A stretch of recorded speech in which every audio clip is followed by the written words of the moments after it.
ফেরাউনের ধ্বংসের ইতিহাস আমরা আলোচনা করছিলাম গত জুমাতে। এরপরে আমরা আজকে 43 নম্বর আয়াত থেকে আলোচনা শুরু করব ইনশাল্লাহ। আউযু বিল্লাহি মিনাশ শাইতানির রাজিম। ওয়ালাকাদ আতাইনা মূসাল কিতাবা মিন বা'দি মা আহলাকনাল কুরুনাল উলা বাসায়রা লিন-নাস হুদাম ওয়া রাহমাতাল লাআল্লাহুম ইয়াতাযাক্কারুন। আল্লাহ বলেন, নিশ্চয়ই আমি মূসা আলাইহিস সালামকে কিতাব দান করেছি। এই কিতাবের নাম হচ্ছে তাওরাত। মিন বা'দি মা আহলাকনাল কুরুনাল উলা, পূর্ববর্তী জাতিগুলি ধ্বংস করার পরে আমি মূসা আলাইহিস সালামকে তাওরাত কিতাব দান করেছি। বাসায়রা লিন-নাস, মানুষের জন্য জ্ঞান ভাণ্ডার। বাসায়রা মানে যার মাধ্যমে কিছু দেখা যায়। তাহলে এই কোরআন আসমানি কিতাবগুলি জ্ঞান ভাণ্ডার, এর মাধ্যমেই মানুষের চক্ষু খোলে, হৃদয় উন্মুক্ত হয় এবং সব কিছু সে বুঝতে সক্ষম হয়।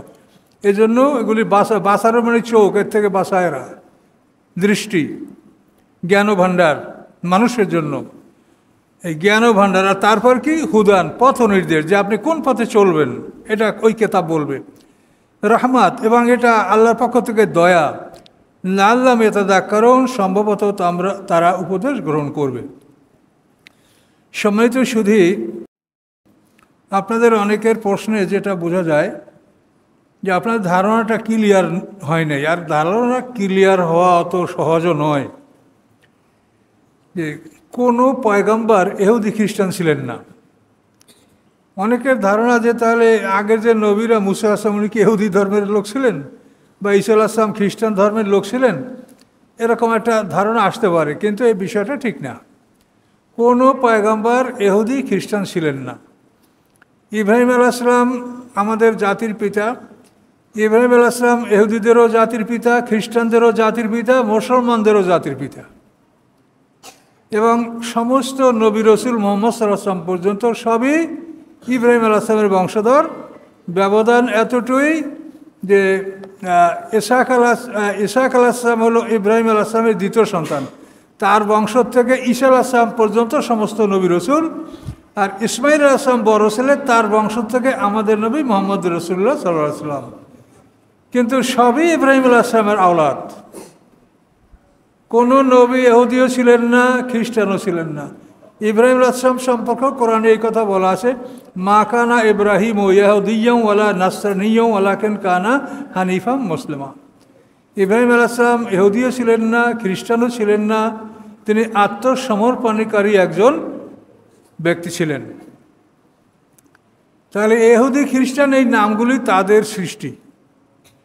ইহুদ মানেই তওবাকারী, যারা তওবা করেছে। গরুর বাচ্চা পূজা করার পরে, যে মুসা আলাইহিস উম্মত গরুর বাচ্চা পূজা করছিল না, স্বামীর নির্মাণ করা, এই গরুর বাচ্চা পূজা করার পরে যারা তওবা করেছে বলে দাবি করে, এই তারা নিজেদের নাম দিয়েছে ইহুদি।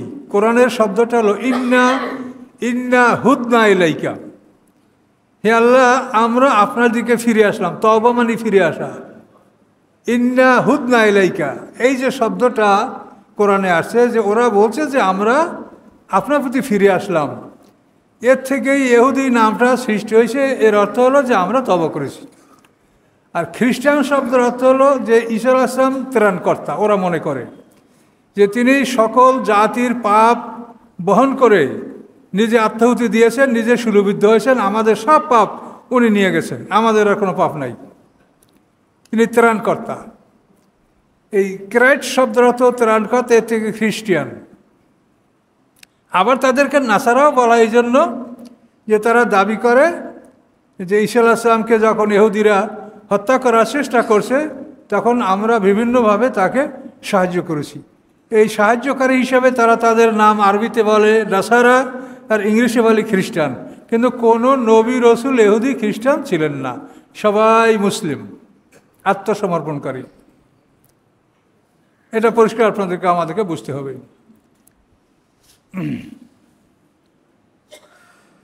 তো মুসা আলাইহিস সালাম তার জীবনে যে সবচাইতে বিশাল বড় ঘটনা, ফেরাউন লোহিত সাগরে ডুবে মারা যাওয়া, এটা আমরা গত সপ্তাহে আলোচনা করেছিলাম। এবং ফেরাউন যখন লোহিত সাগরে ডুবে যাচ্ছিল, তখন সে আল্লাহর কাছে স্পষ্টভাবে যে ঈমান এনেছিল, সূরা ইউনূসের ৯০ নম্বর আয়াতে স্পষ্ট বলা আছে, ফিরআউন বলছিল আমানতু আন্নাহু লা ইলাহা ইল্লাল্লাযী আমানাত বিহি বানু ইসরাঈল ওয়া আনা মিনাল মুসলিমিন। এর অর্থ হলো আমানতু, আমি ঈমান আনছি, আন্নাহু লা ইলাহা, নিশ্চয়ই নাই কোনো ইলাহ, লা ইলাহা ইল্লাল্লাযী, নাই কোনো ইলাহ ওই আল্লাহ ছাড়া, আমানাত বিহি বানু ইসরাঈল, যার উপরে বনী ইসরাঈল ঈমান এনেছে, অর্থাৎ বনী ইসরাঈলের আল্লাহ ছাড়া কোনো আল্লাহ নাই, আমি সেই আল্লাহর উপর ঈমান এনেছি, ওয়া আনা মিনাল মুসলিমিন, আমি মুসলমানদের একজন, আত্মসমর্পণকারীদের একজন। এ কথা বলার পরে আল্লাহ তার জবাব কি দিলেন? আল আন, এখন এখন, অকদ আসাইতা কবল, তুই এক মুহূর্ত আগে ইতিপূর্বে তুই নাফরমানি করেছো, আমার হুকুম অমান্য করেছো, মুসা আলাইহিস সালামকে হত্যা করার জন্য অগ্রসর হয়েছো, এইমাত্র তুই এটা করছিস, এখন তুই ঈমান আনবি? অকদ আসাইতা কবল অকুনতা মিনাল মুফসিদিন, তুমি ছিলে পৃথিবীতে একটা অশান্তি সৃষ্টিকারী মানুষ। কাজী ফালিয়ামা নুনজিকা বাদানেকা, আজকে আমি তোমার দেহটাকে মুক্তি দিয়ে দিলাম, তোমার দেহটা পচবে না, তোমার দেহটা সংরক্ষিত থাক। কেন? লেতাকুনা লেমান খালফা কায়া, যাতে তুমি পরবর্তীদের জন্য একটা নিদর্শন হতে পারো, পরবর্তীরা তোমাকে দেখে চিনতে পারে যে এই ফেরাউন মুসা আলাইহিস সালামের সাথে বিরোধিতা করেছে, তাকে হত্যা করার চেষ্টা করেছে। আল্লাহ বলেন আমি তোমাকে পরবর্তীদের জন্য নিদর্শন বানিয়ে রাখবো, কিন্তু তোমার ঈমান কবুল হবে না। এগুলি কিন্তু মূলনীতি, যে একটা মানুষের ঈমান কতক্ষণ পর্যন্ত গৃহীত হবে। একটা মানুষের ঈমান গৃহীত হবে তার মৃত্যুর ফেরেশতা তার কাছে হাজির হওয়ার পূর্বক্ষণ পর্যন্ত, আল্লাহর শাস্তি আসা পর্যন্ত। এটা আমি পরবর্তী আয়াত থেকে আপনাদেরকে বলছি।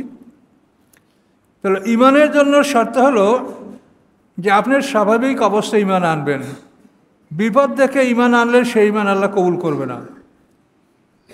সূরা আনামের 158 নম্বর আয়াতে আল্লাহ বলেন যে ইয়াউমা ইয়াতি বাযু আয়াতি রাব্বিকা, এর পূর্বে আয়াত হলো যে আল্লাহ তাআলা আসবেন, অথবা ফেরেশতারা আসবেন, অথবা আপনার রব এমনভাবে আসবেন। আয়াতটা আপনারা সূরা আনামের 158 নম্বর আয়াতে আপনারা দেখবেন, সেখানে আল্লাহ তাআলা বলছে হাল ইয়ানজুরুনা ইল্লা আইয়াতিয়ামুল মালাইকাতু, তারা আর কিছুর অপেক্ষা করে না ইহা ছাড়া যে তাদের কাছে ফেরেশতা উপস্থিত হয়ে যাবে।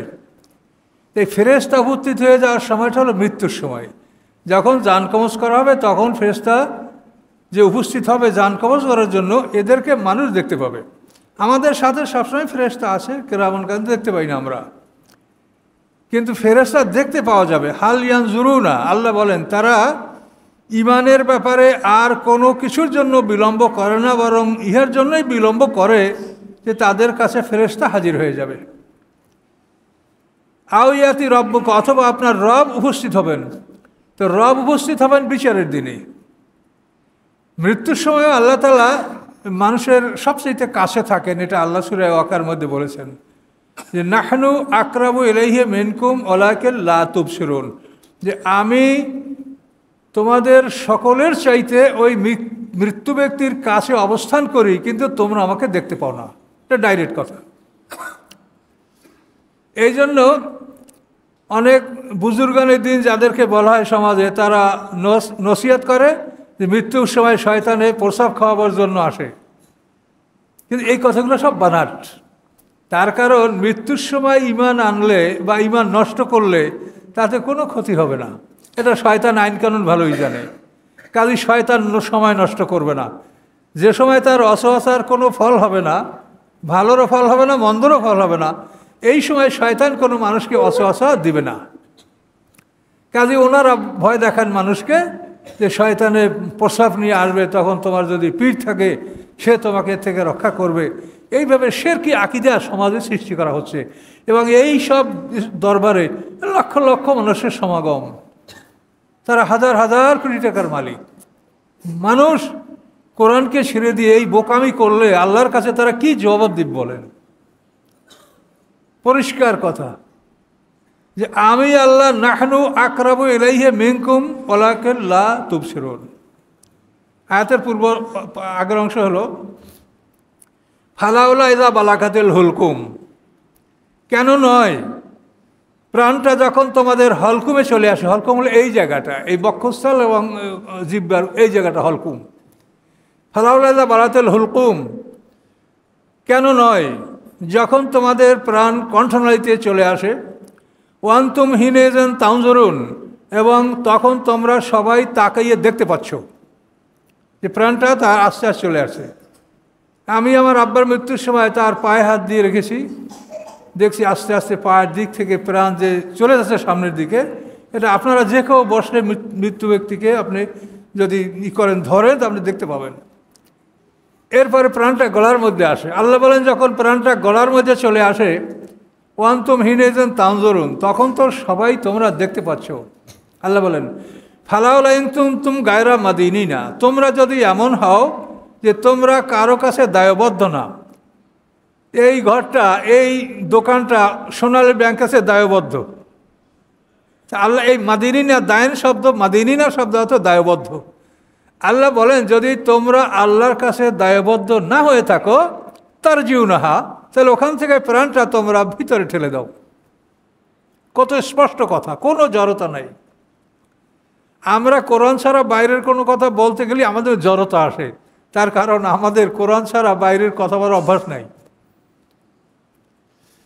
এখন দেখেন কি সুন্দর আল্লাহ বলছেন, ফালাউলা ইন কুনতুম গায়রা মাদিনিনা, তোমরা যদি হও এমন যে তোমরা কারো কাছে দায়বদ্ধ নও, তো তার যেও না হা, তা তোমরা ওটা ভিতরে ঠেলে দাও।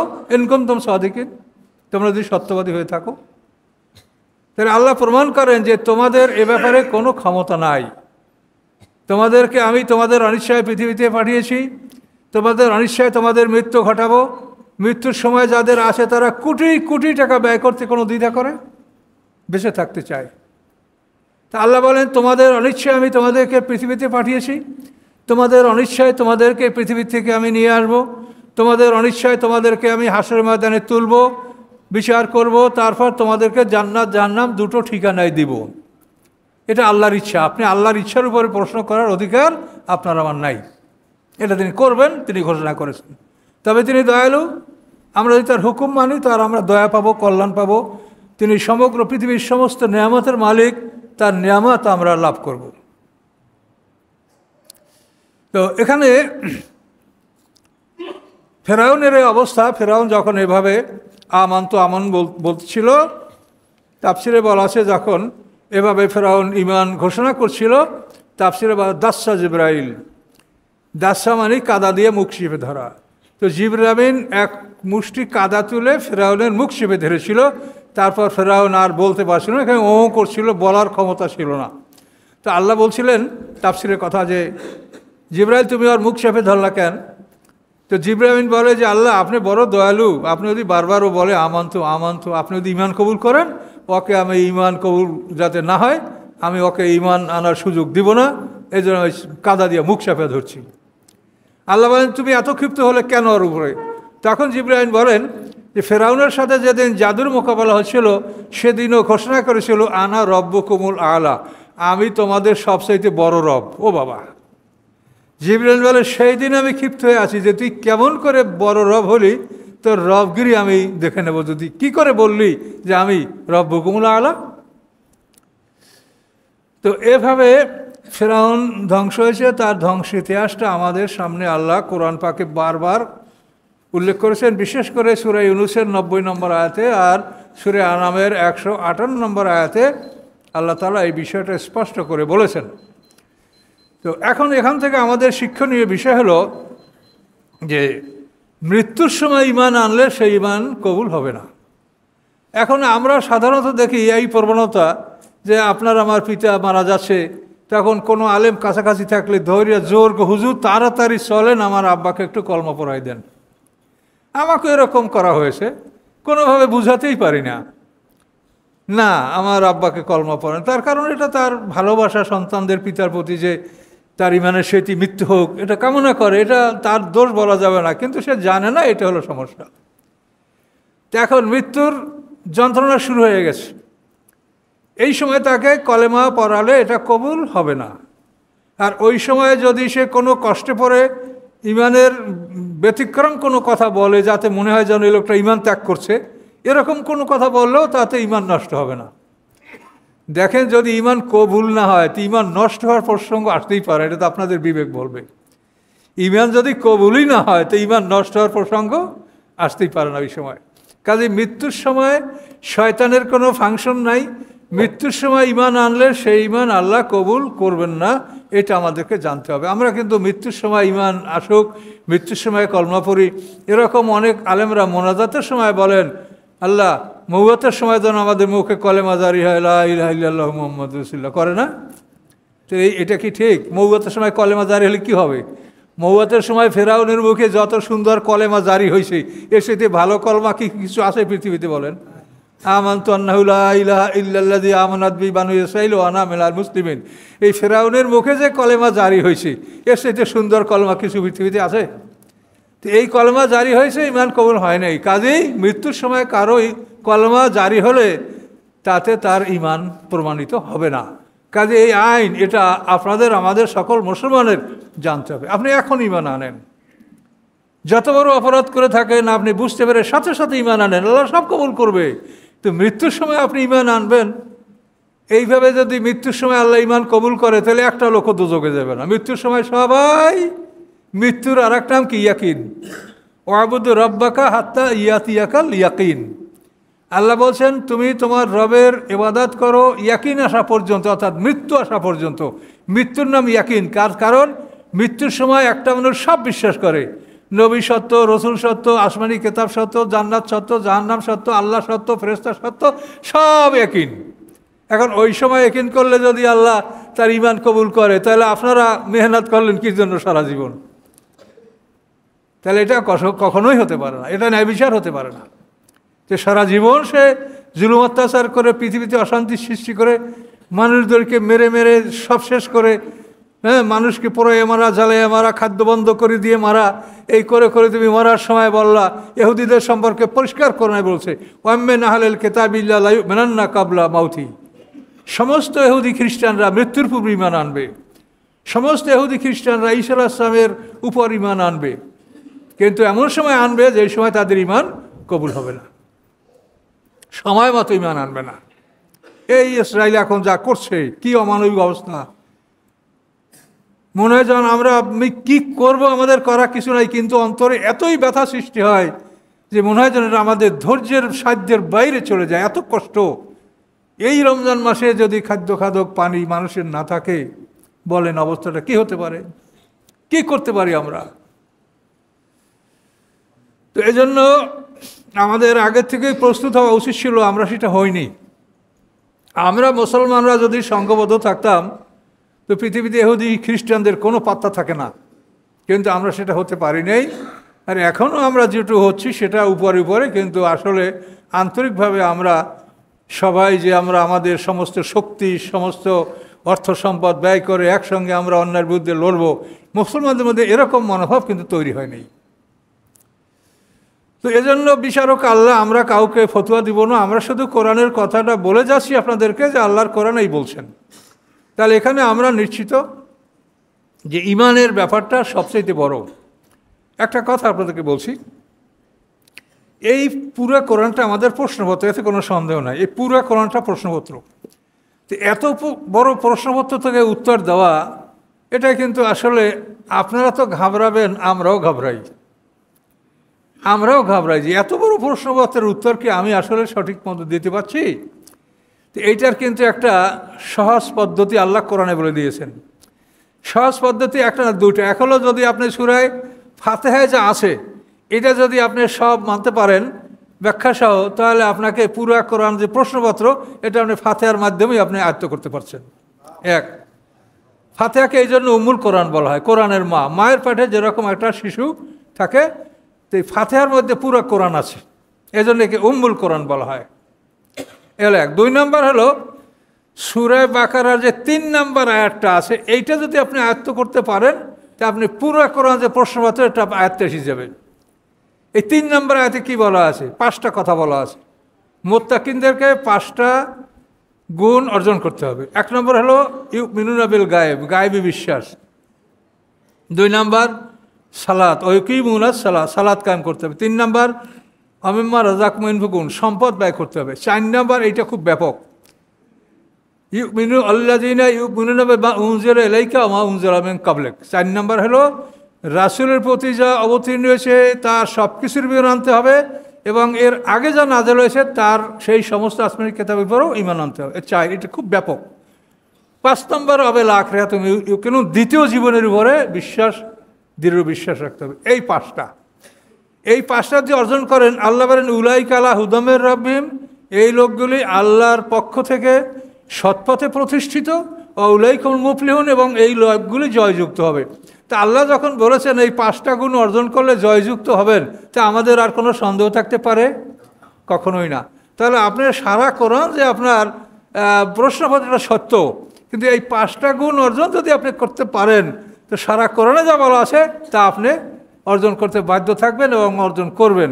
এবং এখানে সুবিধাটা হচ্ছে এই যে এই 5টা গুণ যারা একেবারে খুবই সংক্ষিপ্তভাবে আদায় করবে তারাও জান্নাতের মালিক হবে, আর এই 5টা গুণ যারা অধিকতর আরও অধিক অর্জন করবে তারা জান্নাতের বড় স্তরগুলি লাভ করবে। কি সত্য কিনা বলেন? তো এই 5টা গুণ সম্পর্কে আমাদের সতর্ক হতে হবে এবং মনে রাখতে হবে, পরীক্ষার হলে ঢুকেছেন 3 ঘন্টার সময়, এর বেশি সময় দেওয়া হবে না, এর মধ্যে 10টা প্রশ্নের উত্তর দিতে হবে। এখন যদি আপনি একটা প্রশ্ন নিয়ে খুব ভালো করে লেখেন, লিখতে এমন করেন যে আপনার 3.25 ঘন্টাই পার হয়ে গেছে, এখন ঘড়ির দিক তাকাই দেখেন যে সময় আছে 15 মিনিট, প্রশ্ন আছে 9টা, কী লিখবেন আপনি? এই জন্য আপনাকে সবসময় হিসাব করতে হবে যে আমার সময় কতটুকু, আমি পরীক্ষার হলে আছি, আমার সময় কতটুকু। ধরে নেন আমার সময় কি 60 বছর, 70, 80 বছর, এরপরে যদি বেঁচে থাকে তাও মানুষের সঠিক জ্ঞান থাকে না। তাহলে আপনার এই যে সময়টা, এই সময়ের মধ্যে তো আপনাকে এই 5টা প্রশ্নের উত্তর দিতে হবে। কিন্তু আমি দেখতে পাচ্ছি যেটা এই ইউটিউবে, আমি তো ওগুলো ভালো বুঝি না, তারপরেও যেটা সামান্য দেখি যে নামাজ, শুধু পুরো ইউটিউবে শুধু নামাজের কথা, নামাজ কোরআনে নাই, তা নামাজ 5 ওয়াক্ত নাই, তা রাসূলের নামাজ কেমনে পাবো, তাহলে তারাবি নামাজ 12 রাকাত না কয় রাকাত, এই নামাজ আর নামাজ। কি অবস্থা! তাহলে আপনাদের কি নামাজ ছাড়া আর কোনো কাজ নাই? আপনি ঈমান সম্পর্কে মানুষকে কি বলেছেন? ঈমানের ব্যাপারটা নামাজের চাইতে বড়। ঈমানের বিষয়টা 1 নম্বর তো আমি দেইনি, আল্লাহ দিয়েছেন 1 নম্বর, এটা সবচেয়ে বড়। এইটা সম্পর্কে আমাদের সবাইরই অভাব আছে, আমাদেরও আপনাদেরও। আর এই ঈমানটাকে মানুষ এতই সহজ মনে করে যে নিজে কিচ্ছু জানে না, লম্বা একটা জামা গায়ে দিয়ে, টুপি মাথায় দিয়ে, পাগড়ি বাঁধে আমি কলেমার দাওয়াত দিচ্ছি।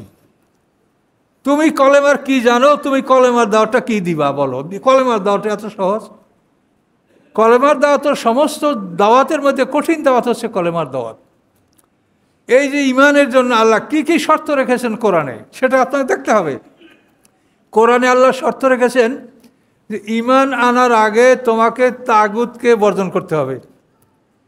তোমার এই ধারণ, মানে তোমার যে সিট, আসন, এই বক্ষস্থল, এখানে ঈমানের স্থান যদি তুমি দিতে চাও, তো এখান থেকে তোমাকে তাগুতকে সরাতে হবে আগে। এখানে যদি আমি না যাই তো ঈমান হুজুর বসতে পারবে?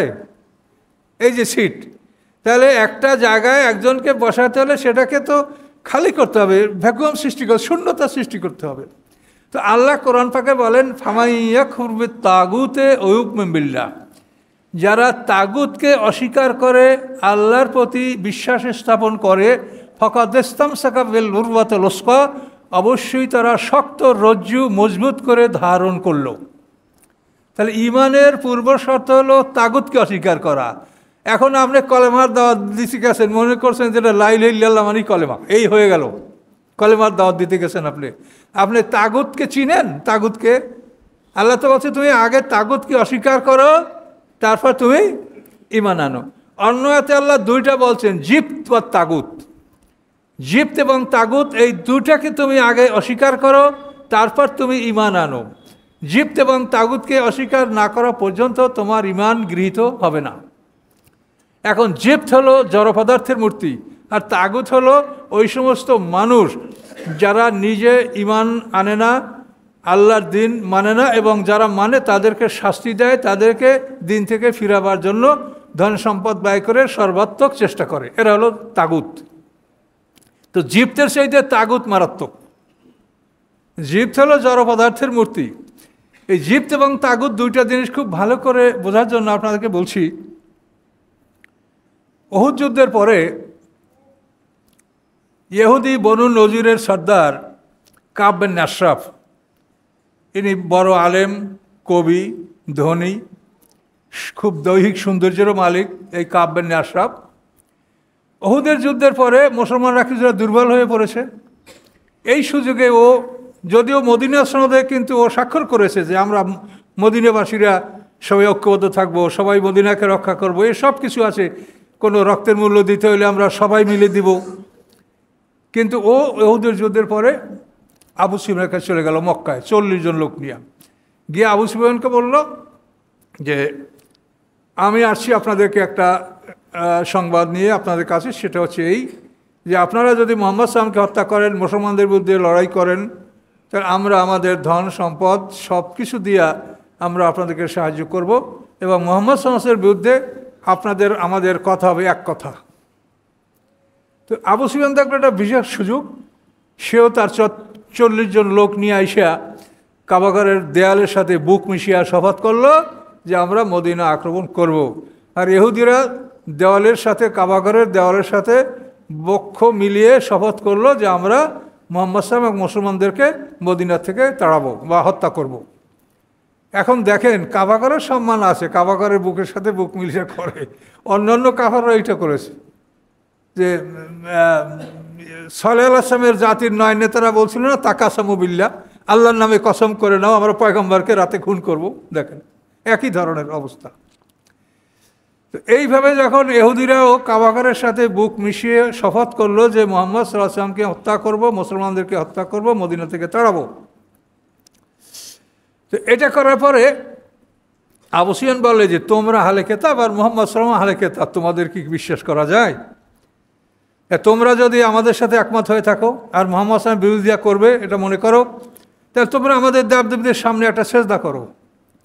এটা আবু সুফিয়ান বলল। তখন কাব বিন আশরাফ তার সাথে 40 জন সাথী নিয়ে কাবাঘরের মূর্তির সামনে সেজদা করলো।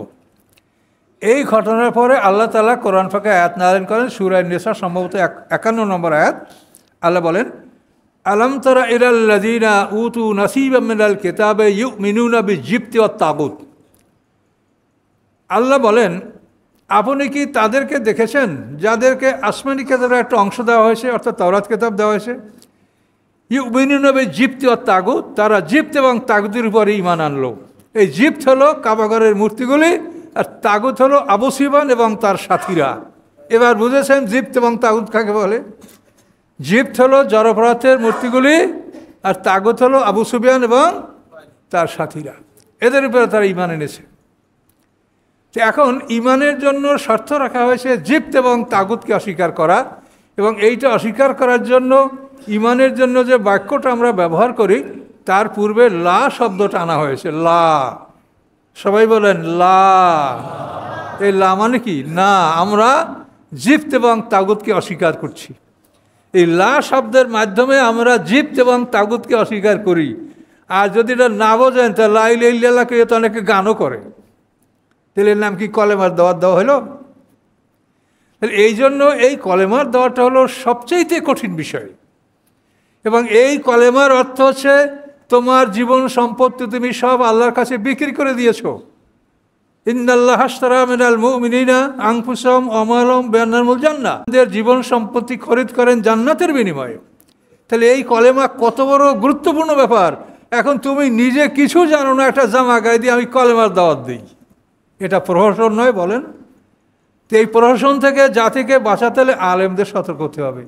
আপনি যদি তাকে মানা করতে চান তো ফেতনা হবে, মানা করেন না, বরং যেটা সত্য সেইটা বলেন যে এই কলেমার দাওয়াত হচ্ছে এটা, এইভাবে দিতে হবে।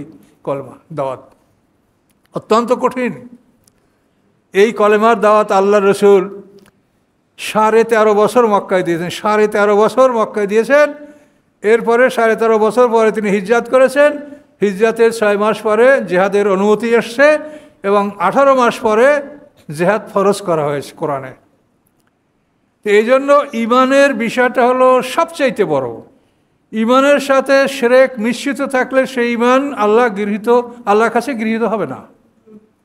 আল্লাযীনা আমানু ওয়া লাম ইয়ালবিসু ঈমানাহুম বিযুলমিন, যারা ঈমান এনেছে ঈমানের সাথে শরীক মিশ্রিত করে নাই, উলাইকা লাহুমুল আমন, তাদের জন্য রয়েছে নিরাপত্তা এবং তারা মুহতাদুন, হেদায়েত প্রাপ্ত। তো ঈমানের সাথে শিরক মিশ্রিত থাকতে পারবে না।